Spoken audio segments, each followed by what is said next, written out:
আসসালামু আলাইকুম। সবাই কেমন আছেন? আমরা এখন আছি সাজিকের একমাত্র সুইমিং পুল সহ রিসোর্টে।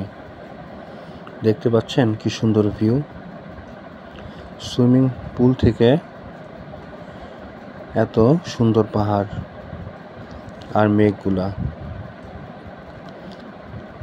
মেঘপল্লী রিসোর্টে পুরাটাই বাগানে ঘেরা, আর এই বাগানের মধ্যে সবাই ব্যস্ত সেলফি তোলাতে।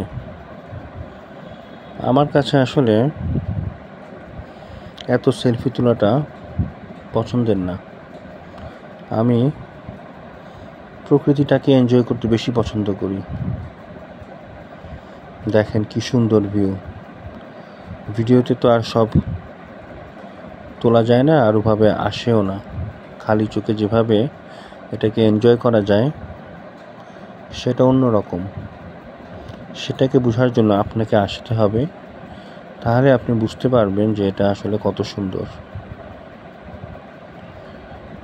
হাজারো ফুলের মধ্যে বসে যখন আপনি মেঘের ভেলাগুলোকে ভেসে যেতে দেখবেন, আপনার কাছে সেটা অন্যরকম লাগবে।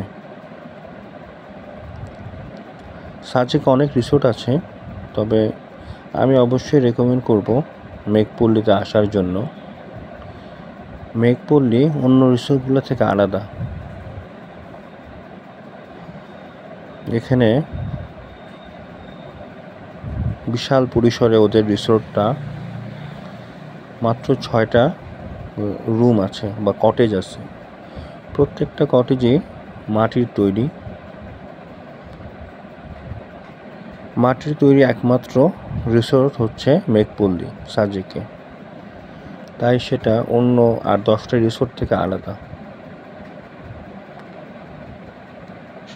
তা যেটা বলছিলাম আর কি, যে আমরা এখন সুইমিং পুলে নামবো।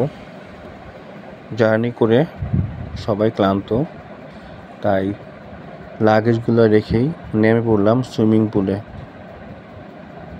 সুইমিং পুল থেকে উঠে আমরা দুপুরের লাঞ্চটা সেরে নিলাম। এখানে আছে ভাস্করল, ব্যাম্বু চিকেন, আলু ভর্তা, ডাল আর ভাত। এটা ওদের একটা প্যাকেজ, আমরা প্যাকেজে অর্ডার করছি।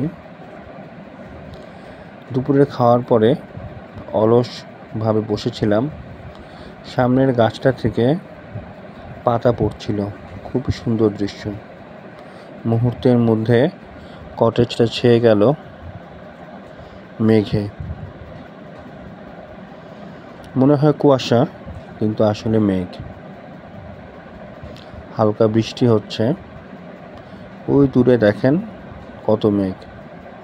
কিছুক্ষণ আগেও সেটা পরিষ্কার ছিল, কিন্তু এখন দূরের পাহাড়গুলো দেখা যাচ্ছে না। মেঘপল্লীতে ওঠার